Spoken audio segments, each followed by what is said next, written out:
Hello friends, welcome back to my channel bioscience 2.0। आज हम TGT PGT का इस नोट्स लेकर आए हैं जो कोशिका विज्ञान का इतिहास है। और इसमें हम प्रमुख जो एग्ज़ाम में पूछे जाने वाले क्वेश्चन हैं और जो पूछा हुआ है, जो पूछ सकता है, उन सभी को पॉइंट टू पॉइंट कवर करेंगे। और पहले हम जानेंगे रॉबर्ट हुक के बारे में, और इनके बारे में हम देखते हैं कि रॉबर्ट हुक ने 1665 में इसे इन्हें क्या कहा जाता है, फादर ऑफ साइटोलॉजी, कोशिका विज्ञान का जनक कहा जाता है।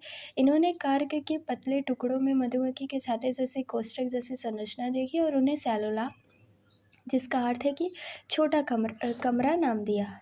ठीक है।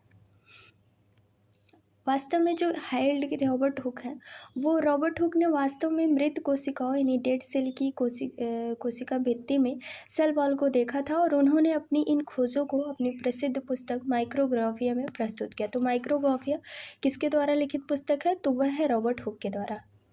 इस हमारा सेकेंड। अब यहाँ पे आप देखो कि यहाँ पे जो दिया हुआ है लीवेनहॉक के बारे में है। 1664 में इन्होंने सबसे पहले जीवित कोशिका को देखा था, और इन्होंने इनके द्वारा उन्नत सूक्ष्मदर्शी तालाब के पानी में बैक्टीरिया, प्रोटोजोआ जिन्होंने एनिमोक्यूल्स कहा, शुक्राणु, स्पर्मेटोजोआ और लाल रक्त कोशिका आरबीसी को देखा था। रॉबर्ट ब्राउन ने 1831 में इन्होंने आर्किड के पौधों की जड़ों की कोशिकाओं में केंद्रक की खोज की थी, और इन्होंने नाम दिया था इसका। नेक्स्ट है ईपुरकेंचे जो है वो इन्होंने और एच वॉन मोहल ने पुरकिंचे ने कोशिका के अंदर पाए जाने वाले जीवित तरल पदार्थ के लिए प्रोटोप्लाज्म जीवद्रव्य शब्द गढ़ा था, और वॉन मोहल ने भी स्वतंत्र रूप से पादप कोशिकाओं के लिए इसका प्रयोग किया था। नेक्स्ट पॉइंट हम देखेंगे कोशिका सिद्धांत क्या है कि कोशिका सिद्धांत का प्रतिपादन सर्वप्रथम मैथियस स्लेडन ने किया था। मैथियस स्लेडन के बारे में अगर देखें तो ये एक जर्मन वनस्पतिक वैज्ञानिक थे। इन्होंने बहुत सारे पौधे का अध्ययन किया और पाया कि सभी पौधे विभिन्न प्रकार की कोशिकाओं से बने होते हैं। थियोडोर स्वान 1839, ये एक ब्रिटिश प्राणी वैज्ञानिक जूलॉजिस्ट थे। उन्होंने जंतु कोशिकाओं का अध्ययन किया और पाया कि कोशिकाओं के बाहर एक पतली परत होती है जिन्हें आज हम प्लाज्मा झिल्ली कहते हैं। एमएससी फैक्ट की बात करें तो श्वसन ने पादप ऊतकों का भी अध्ययन किया, यानी स्वान ने पादप ऊतकों का भी अध्ययन किया और निष्कर्ष निकाला कि कोशिका भित्ति की उपस्थिति पादप कोशिकाओं का एक अनूठा लक्षण है। नेक्स्ट पॉइंट, कोशिका सिद्धांत के कुछ महत्वपूर्ण बिंदु। देखो ये एनसीईआरटी का भी है और बीएससी और एमएससी का भी है, तो ये बहुत ध्यान से पढ़ना, बिकॉज ये आपके लिए बहुत ही इंपॉर्टेंट है। जैसे सभी सजीव पौधे और जंतु कोशिकाओं और उनके उत्पादों प्रोडक्ट से बने हैं। कोशिका जीवन की संरचनात्मक और क्रियात्मक इकाई है। इसका सिद्धांत विस्तार से अगर हम देखें तो रुडोल्फ विर्चो 1855, स्लाइडन और सोहन यह समझने में सफल रहे कि नई कोशिका कैसे बनती है। विर्चो ने ये पहली बार स्पष्ट किया कि कोशिका विभाजित होती है और नई कोशिकाओं का निर्माण मौजूद कोशिकाओं के विभाजन से होता है। उन्होंने अपना प्रसिद्ध लैटिन शब्द ओमनीज सेलुला ई सेलुला अर्थात सभी कोशिकाएं पूर्ववर्ती कोशिकाओं से पैदा होती है, इन्होंने अपनी अवधारणाओं में प्रस्तुत किया।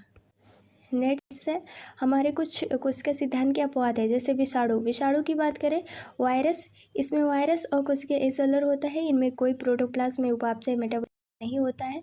ये केवल न्यूक्लिक एसिड और प्रोटीन के बने होते हैं। वायराइड प्रियॉन्स ये अकोशिकीय संक्रमक कारक है। सिनोसाइटिक ये एक कोशिकीय जीव है।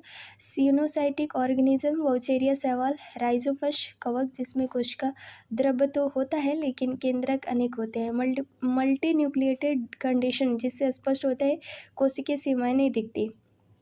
परिपक्व मानव आरबीसी और चलनी नलिका यानी मैच्योर सिव ट्यूब्स इसमें होता है जो केंद्रक अनुपस्थित होता है, फिर भी ये जीवित अवस्था में कार्य करता है। तो ये इंपॉर्टेंट पॉइंट्स है एग्जाम के फैक्ट के लिए। नेक्स्ट पॉइंट है फ्रेंड्स, कुछ इतिहास और सिद्धांत दिए थे। जैसे कि इसमें सबसे पहले सिद्धांत अवधारणा यानी कॉन्सेप्ट की बात करें तो वैज्ञानिक पहले थे जीवद्रव्य सिद्धांत, किसने दिया था? मैक्स सुल्टस 1831 में।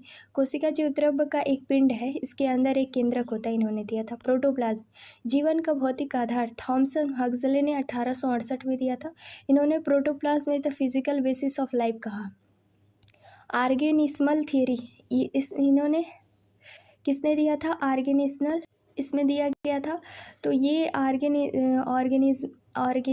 ऑर्गेनिज्मल थियरी दिया था रिसर्ट ने। संपूर्ण जीव एक सतत द्रव्यमान है, कोशिक तो बस इनकी उपिकाइयाँ।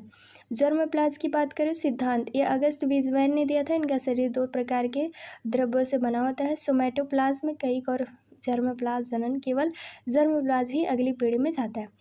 इडियोप्लाज्म अवधारणा, इडियोप्लाज्म कर्ल नेगेली ने आनुवंशिक लक्षणों में ले जाने वाले जीवद्रव्य की विशेष भाग को इडियोप्लाज्म कहा।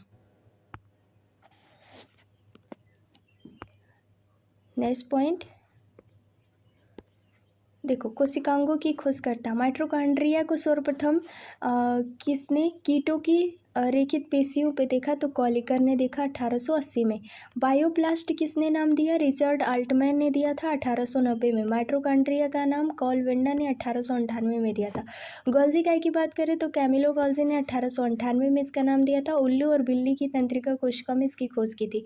लाइसोसोम्स क्रिश्चियन डी डुवे ने दिया था 1855 में।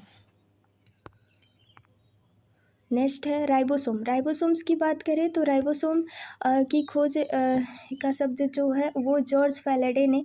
इन्होंने पैलेडे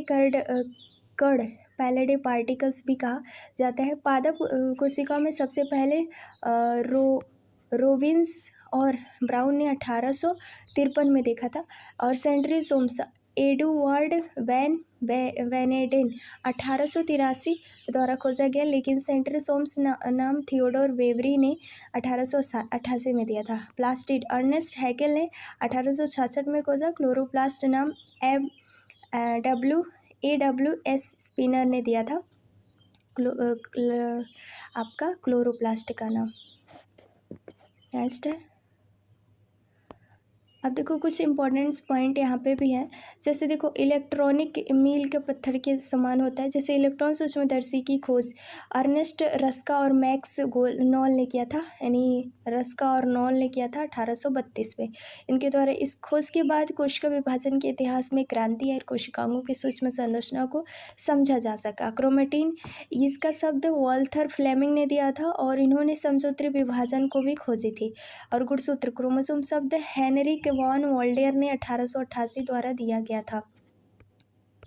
नेक्स्ट पॉइंट है कोशिका की समग्रता यानी कि टोटिपोटेंसी की बात करें तो जी हैबरलैंड ने 1902 में सबसे पहले टोटिपोटेंसी एक अकेली कोशिका, ये क्वेश्चन PGT-PY के पूछा गया है, एक अकेली कोशिका से पूरा पौधा विकसित करने की क्षमता की अवधारणा दी। इन्हें father of plant tissues culture कहा जाता है। इनका सिद्धांत था। बाद में FC स्टीवर्ट्स ने गाजर की जड़ की कोशिकाओं में इसका प्रयोग सिद्ध किया।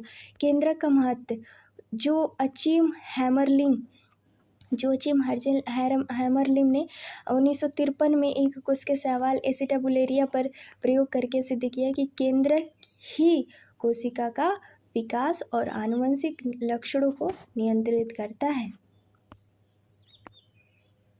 And thank you for watching this videos. Thank you very much. Like share subscribe, feedback जरूर देना फ्रेंड्स। और ये रहा आपका हिस्ट्री, सबसे इम्पोर्टेंट पॉइंट्स इसमें कवर हो गए हैं सेल के। तो थैंक यू वेरी मच।